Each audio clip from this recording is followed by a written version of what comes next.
રાંધનપુરમાં પૂર્વ વડાપ્રધાન સ્વર્ગસ્થ રાજીવ ગાંધીની જન્મજયંતિ નિમિત્તે કોંગ્રેસ દ્વારા વૃક્ષારોપણ.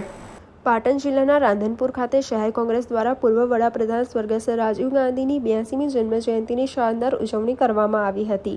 આ પ્રસંગે રાંધનપુરના પુલમણી કબ્રસ્તાન ખાતે વૃક્ષારોપણ કાર્યક્રમનું આયોજન કરી પર્યાવરણ જાળવણીનો પ્રેરણાદાયી સંદેશ આપવામાં આવ્યો હતો. આ કાર્યક્રમમાં રાંધનપુર શહેર કોંગ્રેસ પ્રમુખ રફીકભાઈ ટાઈગર, ડોક્ટર વિષ્ણુભાઈ ઝુલા, સુભાષભાઈ મકવાણા સહિત મોટી સંખ્યામાં કોંગ્રેસના હોદ્દેદારો અને કાર્યકરો ઉપસ્થિત રહ્યા હતા. કાર્યક્રમ દરમિયાન ઉપસ્થિત તમામ મહાનુભાવોએ વિવિધ વૃક્ષો વાવ્યા હતા અને લોકોને વધુમાં વધુ વૃક્ષો વાવી તેમની નિયમિત સંભાળ રાખવા અપીલ કરી હતી.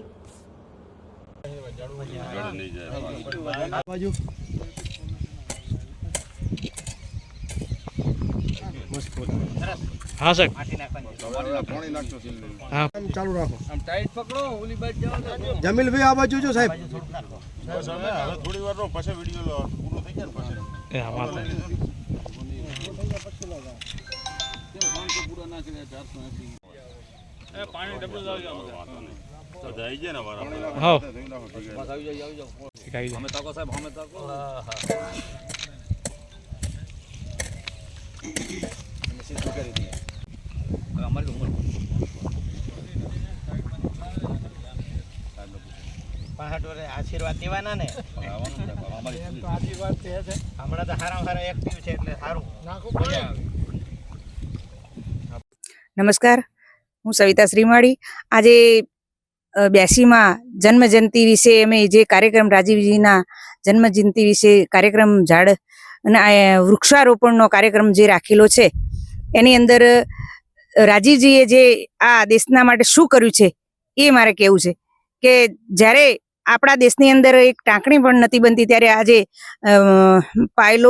જે વિમાનો છે, મોટા સાધનો છે એ બનવા લાગ્યા અને જે કંપનીઓનું સ્થાપના કરી આ બધી જે જિલ્લા ગ્રામ પંચાયતનું જેમને આપ્યું, પછી મહિલાઓને ચૂંટણી લડવાનો અધિકાર આપ્યો, 18 વર્ષે મતદાનનો અધિકાર આપ્યો, એ આપણા રાજીવજીએ જે કર્યું છે એવું કોઈ આ દેશની અંદર ના કરી શકે. આજે આ જુઠ્ઠી અને ખોટી સરકાર જે મોટા બણગા ફૂકી રહી છે એને આજે હું કહેવા માંગુ છું કે અમારા જે રાજીવજીએ કર્યું છે એવું તમે કરી ના શકો અને કરી શકવાના પણ નથી.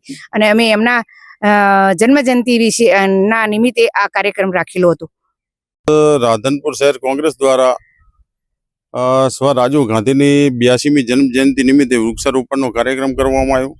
એમાં આપણા સૌના લોડકવાયા તથા ભારતના પૂર્વ વડાપ્રધાન સ્વ રાજીવ ગાંધીની 82મી જન્મજયંતિ નિમિત્તે તેમની સ્મૃતિને શ્રદ્ધાંજલિ અર્પણ કરવા અને પર્યાવરણ અને સંરક્ષણના સંદેશને જન સુધી પહોંચાડવા દેશના સમગ્ર યુવાનો સાક્ષર અને ટેકનોલોજીકલ માઇન્ડ સેટ ધરાવતા હોય, આપણો દેશ વિજ્ઞાન અને ટેકનોલોજીમાં વિશ્વની સૌથી આગળ હોય અને હંમેશા પંચાયતી રાજને મજબૂત કરવાની એક તેમ રાખતા એવા લાડીલા આપણા નેતાની દીર્ઘ દ્રષ્ટિને યાદ કરતા આ દિવસને યાદગાર બનાવવાના વૃક્ષારોપણનો કાર્યક્રમ યોજવામાં આવી રહ્યો છે.